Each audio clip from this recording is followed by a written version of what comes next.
This is the Leitmotif and Movement podcast, a father and son's journey into the vast worlds of music. I'm your host, Mike Ficklin, and joining me on this epic musical journey is my son, Michael Ficklin. This show is dedicated to the discussion of music and introducing Michael to music from the past and present. We mainly discuss the genres of rock, hard rock, and heavy metal. We also from time to time dive into film and video game scores, and we sprinkle in some surprises along the way. And today, we have one of those surprises.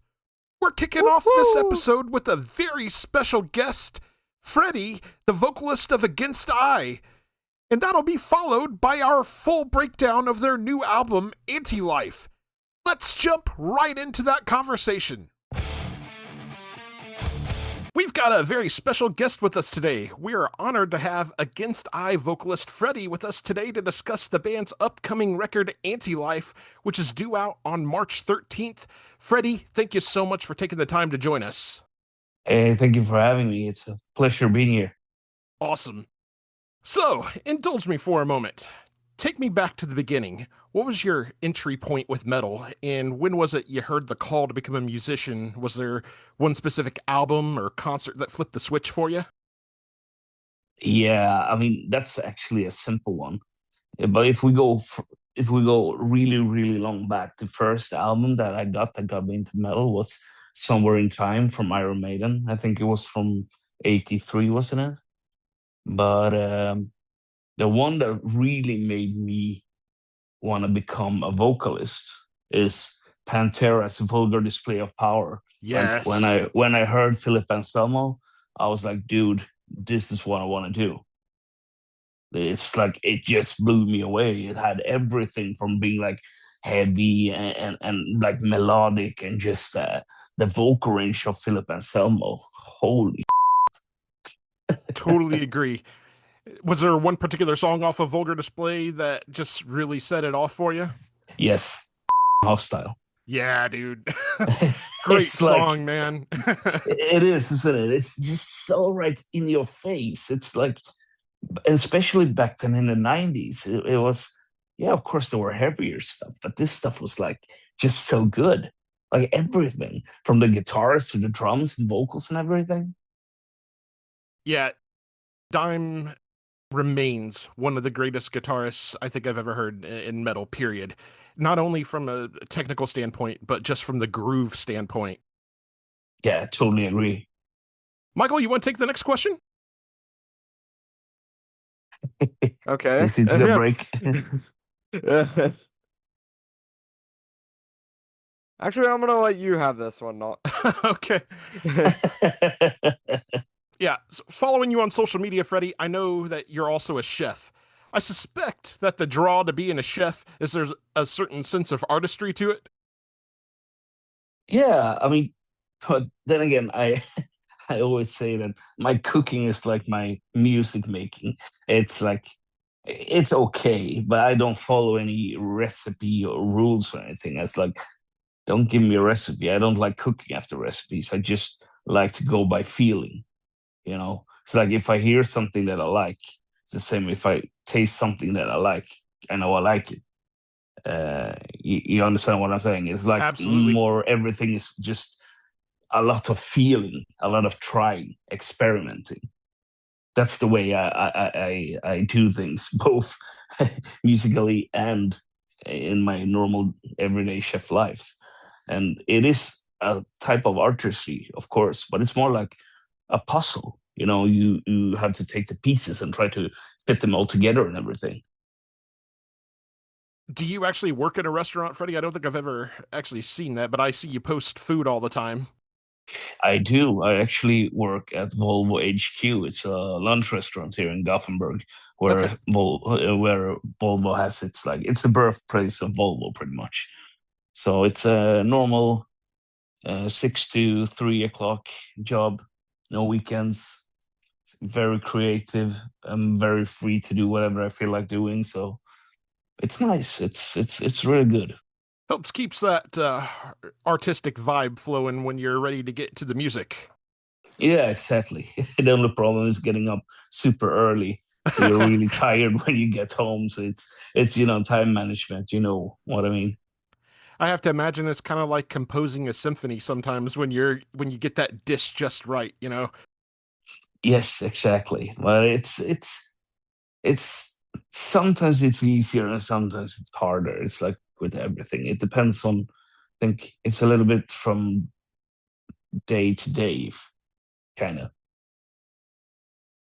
That makes sense. It's kind of like that with writing music too, right? Sometimes you're just not feeling it. The inspiration isn't there.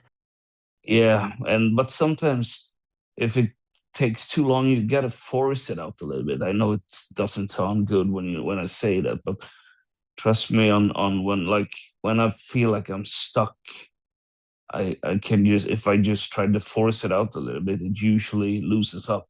And since I have others to work who works with me, it's easier as well because as long as they get something to work with, I will get something back, and maybe that will inspire me, to create something better. Yeah, so you start kind of working off of each other and kind of inspiring each other. Yeah, yeah, pretty much. Michael, you want to take the next one? As a chef, you have to be precise with ingredients. Do you approach songwriting with that same recipe mindset? Both yes and no. I wouldn't say like cooking food is not always so precise. It's just that you need a know-how of what to combine. Like it's the same with music.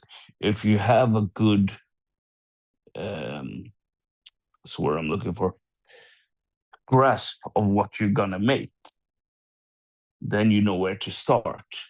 But you can never add too much in the beginning because you can't take away things afterwards. It's better to, you know, start with a good base and then just slowly adding things until you get the perfect balance. That's pretty much how I see it, anyways. So when you're actually sitting down to write music, then are you taking like a more add more now and we can peel back later, as opposite to creating a recipe? Um, Sometimes yes, but most of the time I try to scale back a little bit. So I might not, I might go with the thing is that the drums I make and the drums that gets is on the finished product. It's a totally different beast because usually Anders don't get to hear the drums. It's just for me and for Matthias to be able to, have something to work on. But either way, what I was gonna say is that like I can always sometimes add orchestral parts and then I maybe add too much. So yeah, of course I can take out some things after guitar and bass and everything is on there. But usually I start it a little bit safer, add something just for like a placement holder, and then I can add things afterwards.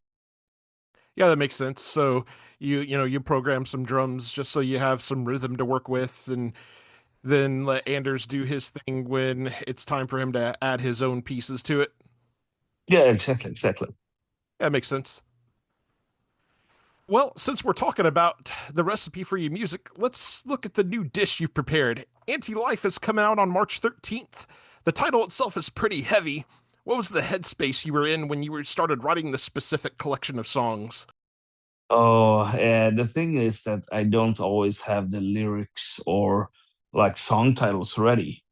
If we go back one album, back to uh, um, Songs for the Dying, everything, all the title tracks was just Roman numerals, and it was such a pain in the ass. It was a great idea up until you get to 11, and then everything starts to get messed up. So now I usually just write a random title for something. But the the headspace I was in, if we're going back to that, is right now we're at a point in time where most of us haven't seen or like not most of us. I'm rephrasing it wrong. What I feel is like we're starting to go towards, if we're not even there, maybe the third world war, Yeah. because you just look at how the world is today. It's dark. It's really dark. It's grim. We have like countries randomly attacking other countries. It's like it's it's pretty bleak, to be honest. And so this album was mostly written about that. It's like we are not pro-life, we are anti-life. That's the way I see it at the moment, and it's pretty scary when you think about it. It's not We're not trying to improve our lives, we are destroying them. Yeah, Not you're not we wrong. specifically, but humanity. You're absolutely not wrong. I'm not sure where the turn took to start taking those steps towards the darkness, but it has been swift, and it's certainly come here over the last decade, especially where Michael and I are. It's uh it's definitely disturbing, and I definitely understand where you're coming from. Yeah, and that's why you can look at the lyrics. They are, I mean, of course, usually I don't write everything like a straight road. But if you read between the lines and what things are about, you can kind of interpret what I'm trying to say, if you know what I mean. Absolutely. In fact, I took some notes based on your lyrics and stuff, and I had a feeling that that's where it was going. So I think I interpreted them correctly. Yeah, it's like I don't hate people or a specific country or anything. What I hate is the leaders that are Sure. bringing bringing ruin to their own people and to other people as well. It's like I don't like the way the world works. And I mean, yeah, America has been in a lot of like bad lights, or how you say it. And of course, I know not everyone supports what's going on, and I Yeah. will never judge all the whole of American people just because of one thing. I don't really like politics, to be honest, but Yeah, sadly you and we I are get in the drawn same into boat. it. Yeah, it's like I want people to live a happy lives. I want people to not suffer. But if I write happy songs, how metal would that be? Heavy metal guys doing non-metal things. Exactly. It's just that this darkness that we have inside of us, it's a perfect catalyst to get the feelings out without being violent or anything. It's just, you have all this pent up anger. Like, what the hell are we doing? So it's perfect to get it out. Absolutely. So, writing and performing music with themes this dark and bleak requires a lot of emotional output. Do you find that getting it out on the record acts as a release for you, or does dwelling in that anti life headspace for the duration of a recording session leave a mark on you? I don't think it leaves a mark on me, to be honest, because as soon as the album or EP or single or whatever is done, I just move on to the next. It's not like I mean, there's always darkness around and there's always darkness inside. Not everything is always sunshine and rainbows. But like when it's done, it's done. Then you move on. So it's kind of like a relief, I think. So it kind of serves as sort of the your cathartic release, if you will. Yeah, exactly. Once it's done, it's done. You don't have to dwell in the darkness, because I think if you do, it will affect you too much, and nobody needs that in their life. Totally. So when you're walking away from doing these really heavy songs here with the really heavy subject matter, is that when you like to go pick up, a game or something like that and get in a different headspace? I don't really think that way, to be honest. I do pretty much whatever I feel like doing. If I feel like gaming one day and then do some music, I do that, or vice versa, or watch something on YouTube or whatever. It's like I don't have a specific way I need to do things. It's just random, pretty much. So the album concludes with All Hope Is Gone, which feels like a very definitive, heavy door slamming shut. When you were sequencing the record, did you always know that this song was going to be the final destination, or did the record become more pessimistic as you wrote it? It's funny you mentioned that song, and I had already forgotten that it's the last song, but it was actually it was actually the first single that we released from the album. It wasn't even supposed to be on the album until Matthias said to me, we should add that song as well. And I was like, okay. And then I don't remember if we said if we're gonna add it as the last song or not, but it ended up there. I like it's a different beast. That's why I was a little bit hesitant to add it on the album, because I think it's very different compared to the other songs on the album, in a way. But maybe it isn't. I don't know. Yeah, I mean, for you to say that, I would have never thought that, because it doesn't, to me, it doesn't feel like an add-on. It definitely feels like the end of the journey, right? It feels like a perfect close to the record, if you will. That's great. Then obviously we did a good job if you feel that way. I think I'm just more skeptic towards my own stuff, even though I think, and everybody and their grandmother will always say that their best work is the newest one that Sure. you put out. But I honestly think that this album blows everything we did before out of the water. Like, I feel like we finally found where we want to be in terms of sound and everything. I was gonna say I definitely have heard the marked growth between your where you started to where you are now and stuff, and I have to agree, the as far as the music itself, the composition of the music itself, it's definitely a huge step forward for you guys. It sounds great. Oh, thank you. That means a lot. I'm really happy that you enjoy it. All right, Freddie. So to finish up, we'd like to do a little segment we call Rapid Fire. We're going to Okay. ask you a series of questions that we don't want you to think too hard about. Just give us the first things that pop in your head. Oh dear. Yeah. Okay, let's go. Okay, so question number one. You're stranded on a desert island with only a portable CD player, infinite batteries, and 3 CDs. What are the 3 CDs? Vulgar display of power.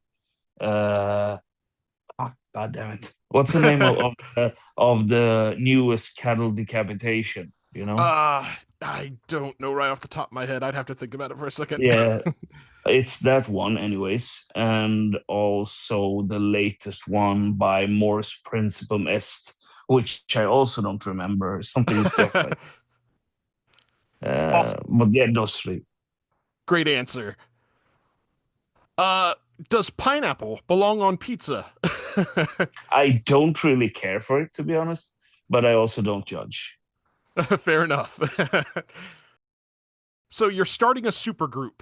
Who are the 3 musicians, living or dead, that you want in the group? Oh, that's a hard one. I think Dirk, he was the old drummer in Soilwork. Dirk something. I can't pronounce his last name. It's super hard. Him on drums anyway. He's super talented. Zach Wild on lead guitar. Great choice. Um, bassist, maybe the guy from uh, oh, this is so hard. Can't even remember Mudvayne.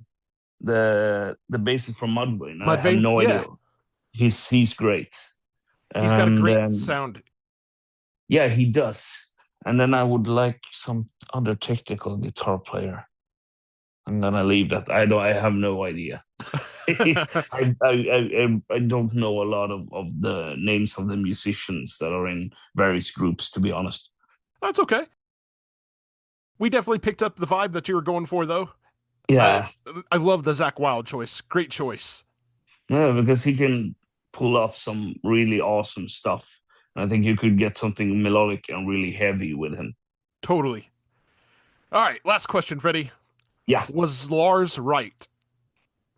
I don't know about what.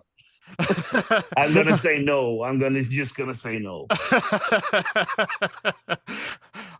Was referring specifically to his commentary about how digital music was going to basically be the end of the industry and stuff. So, Yeah, no, I don't agree. There is both good and bad things with being digital. Of course, it has taken away some of the more interesting aspects of music when you could pick up a CD just by looking at the artwork and everything. But yeah. in all honesty, would I be sitting here talking with you guys if the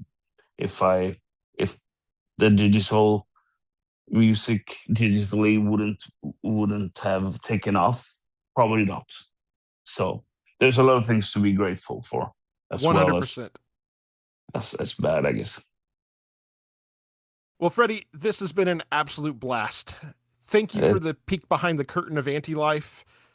For everyone listening, make sure you head over to Bandcamp to pre-order the record. I will drop the Bandcamp link in our show notes and make sure to share it around social media here. Freddie, do you have anything you would like to plug? Thanks for having me, and I really hope that everyone who's listening will enjoy the new album. And even if you don't buy it, just stream it. It's equally as good. I'm grateful. We are grateful either way. And again, that does drop on March 13th. Freddie, yes, sir. Thanks again for joining us. Thanks so much for letting us pick your brain here. Hey, thank you so much for having me. You're welcome. All right, Michael, did you enjoy that conversation with Freddie? Yes, very much.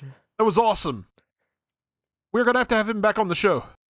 Yes, we will. All right, Michael. Let's get into the new Against I record here. It's titled Anti-Life. It drops on March the 13th. You can purchase the album from their Bandcamp page, tfreco.bandcamp.com, and that link will be in the show notes. You can also stream it once it goes live. The band is a Blackened death metal project from Sweden.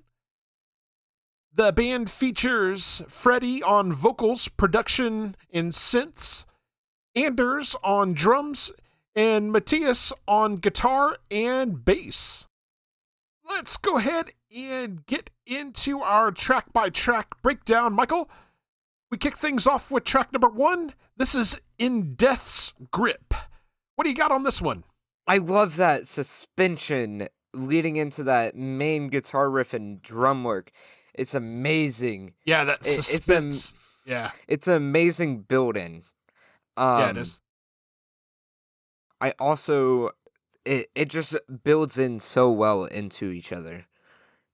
Because we start from, like, ominous noise, like, ambience, into the main guitar riff and drum work, into everything else. You know? Yeah, the intro to this song builds very ominously before breaking into that full metal gear. The band incorporates some atmospherics into the song that lend to that ominous feel. The machine gun drums from Anders are relentless, driving the rhythm of the song. Freddie's growls are dripping with sinister intent. The guitars are blistering and predatory. The sonic onslaught does give way to a more melodic chorus as Freddie delivers the bleak lyrics. Heavy as hell opener. Yes, very heavy. Michael, anything else on In Death's Grip? I love that ending. It goes into that drum, hitting of the drum and strumming of the guitar to end out the song. Into ambience. Yep. All right, Michael, on to track number 2. This is Built to Destroy. What do you got on this? I love how eerie this song opens, like with this song opening, how eerie it is. And Kind of then chilling. it gets into that, like, sinister, like, guitar riff. It's just like full on eerie, and then Freddie's screaming vocals just add on to that. Unsettling Yes. in all the right ways. The opening atmospherics on this song very much remind me of something from a Nine Inch Nails song, specifically from the Downward Spiral era. It's disturbing and unsettling. This gives way to an ominous, sludgy, Black Sabbath-like guitar riff before getting into a more up-tempo sonic assault. There are times when this song takes on an almost Pantera-like groove. There's a viciousness to this song that goes right along with the message of the song. Croona's blood-curdling growls deliver the lyrics that deal with man's warlike nature, using war to set new courses for mankind. It's a bleak observation, but all too true. Michael, do you have anything else on Built to Destroy? Just a sinister guitar riff. Yeah, it is. Really sinister. In all the right ways. Mm-hmm. All right, Michael, we'll move on to track number 3. This is Anti-Life. What do you got on this? Why does this opening remind me of, like, heading into one of the towns in Final Fantasy? Or, like, one of the battle musics. You know? I could see it. And then it's just calm, chill, and then all of a sudden it goes silent, and it's a full metal explosion on your ears. I think that is probably one of the best switch ups that I've seen. You know? You got the calm before the storm, and then you get the storm. You get like the F5 tornado. EMF 5 be going hard. This song delivers one of my favorite moments on the record when it goes into this ethereal breakdown, complete with a background chorus about halfway through the song. The guitar riffs on the song are absolutely vicious. Lyrically, I think Freddie is delivering a warning. Humanity is killing itself and the planet along with it. It's humanity's callousness and propensity for war. It's a similar message to the chilling one that Agent Smith delivers to Morpheus in the film The Matrix, equating humanity to a virus. Michael, do you have anything else on Anti-Life? That is a interesting relate back to. You ever seen The Matrix before? Yes, I have. Okay. Do you agree with what I was saying? I've only seen it once, so like I haven't. But I don't really know like exact quotes, but I would probably have to agree. I don't know. Maybe we'll have to listen to the album again, and then you can watch The Matrix right after, and you can tell me if you definitely agree then. All right, Michael. Let's move on to track number 4. This is Darkness Within. What do you got on this? I really like that driving drum work and guitar riff at that opening. It's amazing. I don't even know how to picture how to do that, you know?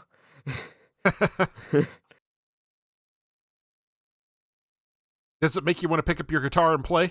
Yeah. I like that riff so much. It's I don't know. I really like Freddie's vocals on this song. It just adds on within this song. And you definitely feel a darkness in this song. For Hence sure. why it's called Darkness Darkness Within. Within. The opening to the song has a doom-laden feel to it. The song reminds me very much of early Arch Enemy. It's heavy and melodic. Freddie's growling vocals drip with venom. I love when the drums go halftime on the song. It creates a bit of space that provides a lot of tension and menace. Lyrically, I think Freddie is referring to being a cog in the wheel, or a slave to the machine, if you will, fighting for your right to exist, hoping to be heard when you express your concerns. Ultimately, while the powerful grow more powerful, the have-nots get left behind to die. Pretty heavy. Yeah? Michael, do you have anything else on Darkness Within? It's just amazing. Hard. Yes. All right, Michael, let's go on to track number 5. This is Descend. What do you got on this? I love that opening drum to open into that song. Yeah, it's absolutely thunderous, man. Might be the And best drum sound on the entire record. And then you just got that backup riff to add on. And then, of course, our GOAT, Freddie, on vocals. The guitar work goes hard, but does have quite a bit of melody. The chorus of the song has a chilling atmosphere with the added keyboards. Freddie growls each blood-curdling lyric with a demonic snarl. Lyrically, I believe that Freddie is detailing what it must be like to give in to despair and take one's own life. Michael, do you have anything else on Descend? Your lyrical Diagnosis? yeah, is got dark pretty fast. It sure did. All right, we'll move on to track number 6. This is Temple of Greed. Michael, what do you got on this? Why at the beginning did it remind me of one of the songs off the most recent Evergrey album? You know? Oh, yeah? I forget what song it kind of sounds like.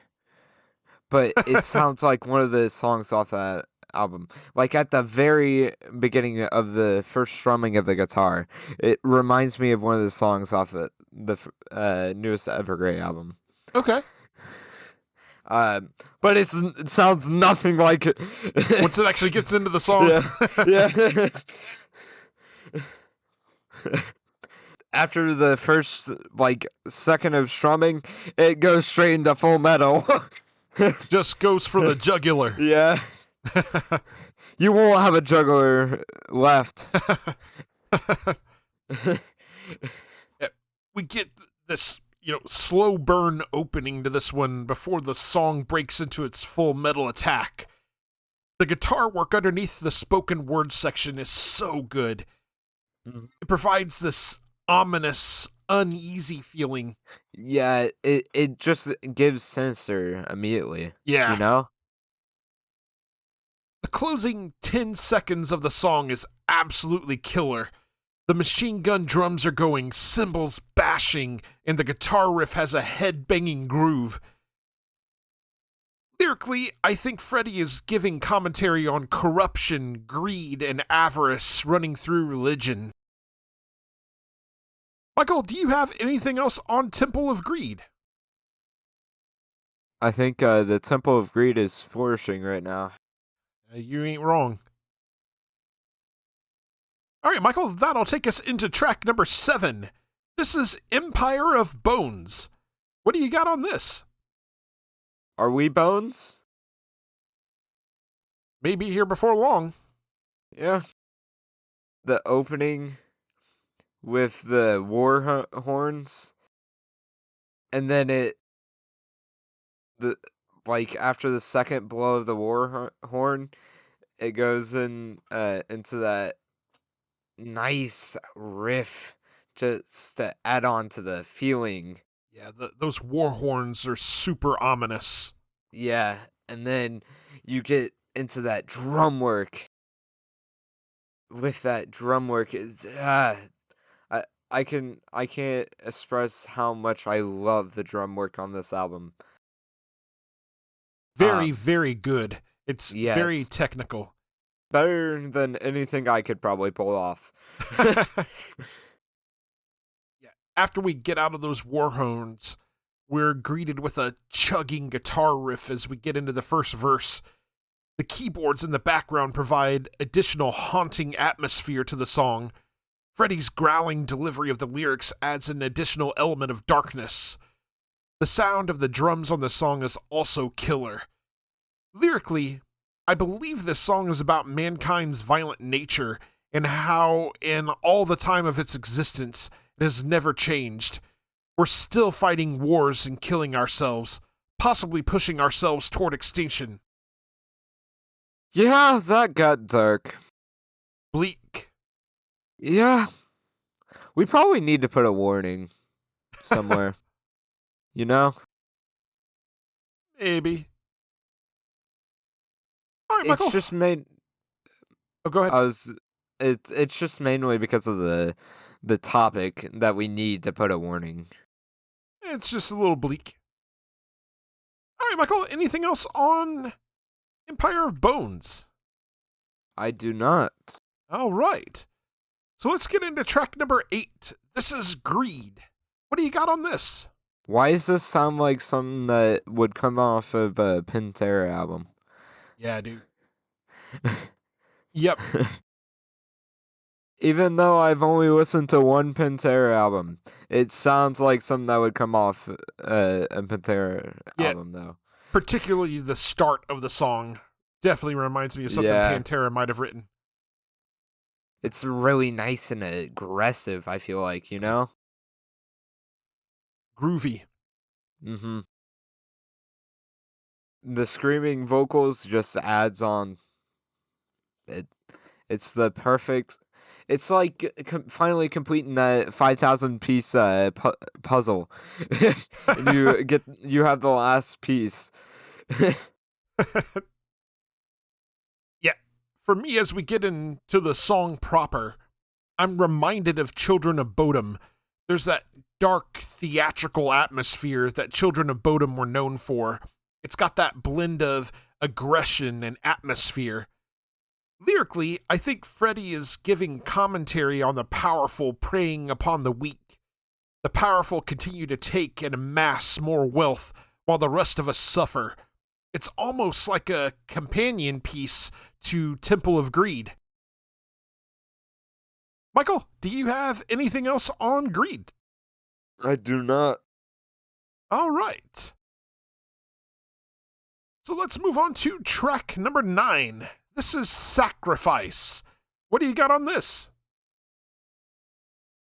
This opening, it sounds like heroic and like at the beginning.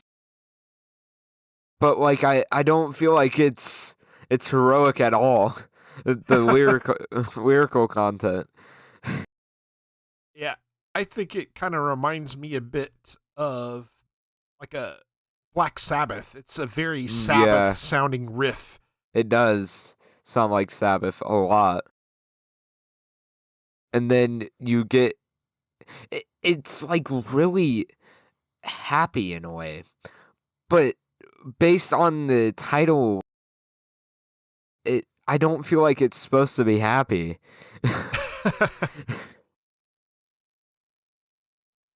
I think what you're referring to here is the kind of the tenor, the sound of the song. I think it's really quite melodic, especially during the pre-chorus, and the added keyboards kind of really help set the mood on the song. It's a really sinister, foreboding sounding song on the whole.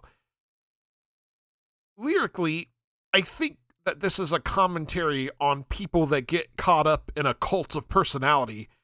They willingly follow the wolf in sheep's clothing and believe anything the cult of personality says. Cult of personality? I think of a song. Name that. Totally. Michael, do you have anything else on Sacrifice? I do not. All right. So now we'll get into track number 10. This is Throne of Tyranny. What do you got on this one? I really like this opening riff. It's really different from the whole entire album. And then when the drums kick in, it just like mixes perfectly. And it just mixes perfectly. This whole entire song, it just mixes perfectly. I really like that riff so much. I really like that. I don't know. It just says like a me want to pick up guitar type riff. Yeah, dude. This song definitely features some of my favorite guitar work on the album. It's melodic and heavy as hell. The verses kind of have an 80s metal feel to them. The galloping drums during the verses add a headbanging, get in the pit vibe. During the chorus, I get this feeling of being in a dark fantasy movie, in the dark, terrible lair of some mythic monster. Lyrically, I feel like this goes hand in hand with the previous song, Sacrifice. This is about the tyrannical cult of personality themselves, how this tyrant is destined to destroy all that has been built, leaving the country as a hollow husk of what it had once been. Michael, do you have anything else on Throne of Tyranny? I do not. All right. So we'll move on to track 11. This is War Never Ends. What do you got on this one? You really get a nice, heavy riff to open up the song. I really like that. And then it kind of sounds like there's like a mini like vocal, like a little tiny vocal part in the very background, like a church choir, or like you're like hearing some ethereal vocalizing. Yeah. And you hear it throughout the whole entire song, if you really listen in. It gives it this really ethereal, kind of ominous mood, doesn't it? Why does this kind of remind me of an Opeth song? You know? How much Opeth do you actually know, sir? A decent amount. Yeah, You know, this song- I know like 2 hours. Yeah, I was going to say, I know you definitely know the one that we've covered, and I think you know a little bit of Blackwater Park, but that's probably about it. This song opens up with some heavy chugging guitar riffs, accompanied by some snare rolling that are reminiscent of war drums. This gives way to a more mid-tempo section for the first verse. Things pick up a bit for the chorus. The layered keyboards add an epic sense of sadness and emotion. This song on the whole is a bit more melodic than it is thrashy. It's quite good. Lyrically, this is a commentary on the warlike nature of mankind. Michael, do you have anything else on War Never Ends? I do not. Okay. So we'll move right along to track number 12. This is Where We Lay to Rest. Michael, what do you got on this? Why is this... The little bit of Anthrax I've heard, why does it sound like it's something that Anthrax would write at the opening? Especially the way it opens up. Definitely Yeah. reminds me a bit of something that Anthrax might do. It's that riff is very like thrashy kind of, you know? Yep. I really like the vocals on the song and awesome drum work. Freddie's growling vocals lend to the haunting, bleak atmosphere of the song. There's some outstanding guitar work on this song. My favorite riffs come in around the 2:13 mark. The guitar work here sounds like a throwback to 80s heavy metal, a bit Judas Priest or Iron Maiden like. Lyrically, this is a not-so-subtle death metal jam. It's painting a disturbingly accurate picture of what happens to us once we've departed this mortal coil.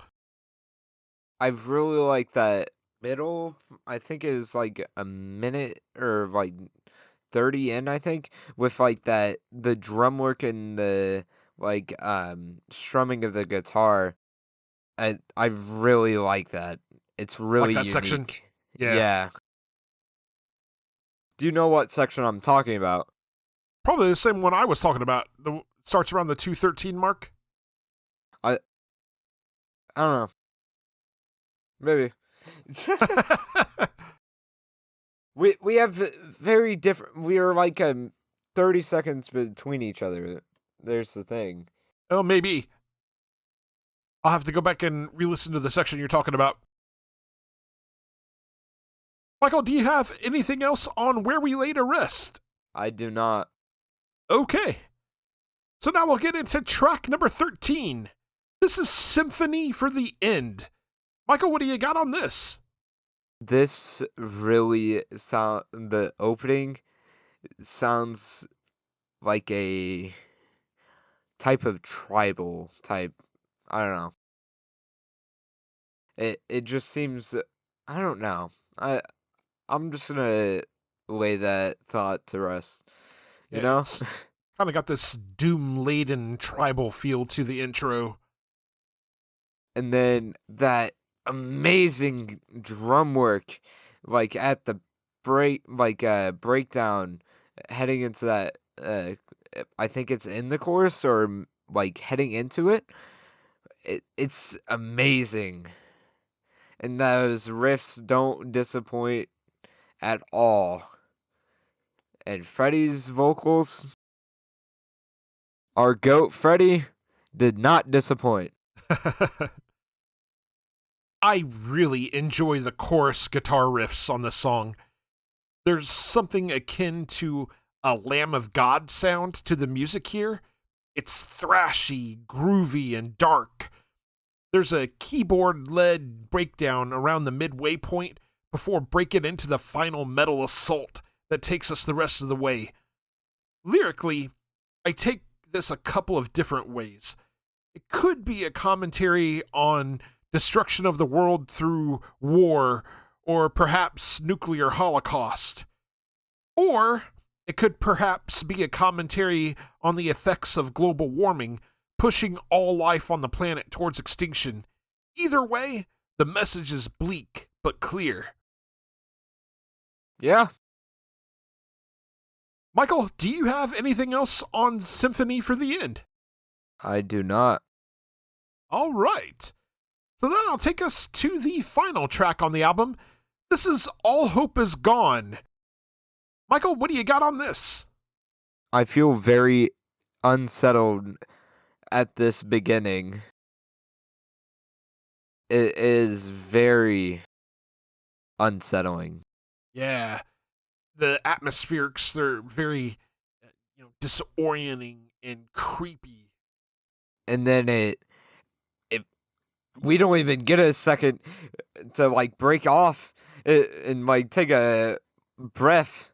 It's attacking that riff and Freddie's vocals and drum work. It's just instantly there. It just appears right in your face. You know? Comes at you relentlessly. Freddie's blood-curdling screams drip with hopelessness and despair. The pre-chorus music has a high level of intensity and bleakness and are my favorite parts of the song. Lyrically, this is definitely the most pitch black song on the album. The song openly chastises and calls out the God that would allow his children to go through the hell of war. As his people cower in fear at death's doorstep, they realize that there's no hope left for rescue or reprieve. Pretty bleak. Yeah. And a good way to close an album called Anti-Life. Yeah. All right, Michael, anything else on All Hope Is Gone? Nope. Okay. So that will take us to our final thoughts and our overall album ratings. Michael, go ahead and give us your final thoughts and your rating out of 5. I really like this album.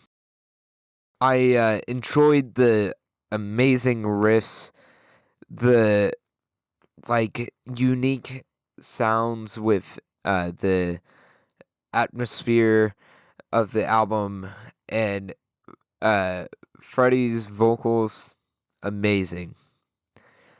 And it just combines into an amazing album. And I'm going to give it a 4.5. Michael gives it 4.5 out of 5. For me, Against I continue their growth with this, their third record. Musically, the band is a house on fire.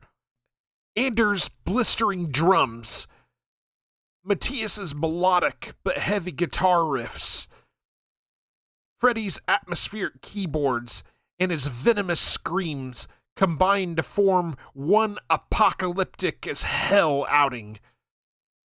Anti-Life is a nuclear assault on the senses. The album minces no words and isn't coy about its commentary. It's a pitch black look at the state of the world and what will happen if we don't find a way to change. It gets a 4 out of 5 from me. All right, that'll take us to our question for the audience. What is your favorite track on Anti-Life and why? And with that said, we want to hear from you. We will read your emails and messages on the show. We have only one request. Keep them clean. There are several ways to contact us. You can email us at lightmovepod@gmail.com. You can also reach us on several social media platforms such as Facebook, Blue Sky, Instagram, and Threads. Details on how to connect with us are in the show notes. We are part of the SPDM Crew Podcast Network. Check out all of the podcasts on the network by visiting spdmcrew.com. If you like the show, subscribe to us on your favorite podcasting platform and share with your friends and family. We are available on Spotify, Apple Podcasts, iHeartRadio, and a variety of other platforms. We're also on YouTube. Can't find us on your chosen platform? Shoot us a message and let us know. Leave us a 5-star review on Apple Podcasts. This helps us be found in the algorithm. Make them good and we'll read them on the air. Are you in a band and you'd like for us to check you out and possibly drop a recommendation on the show? Shoot us a message. We'd love to check you out and give you a shout. We'd like to thank you very much for listening to the Leitmotif and Movement podcast. Take care and enjoy music.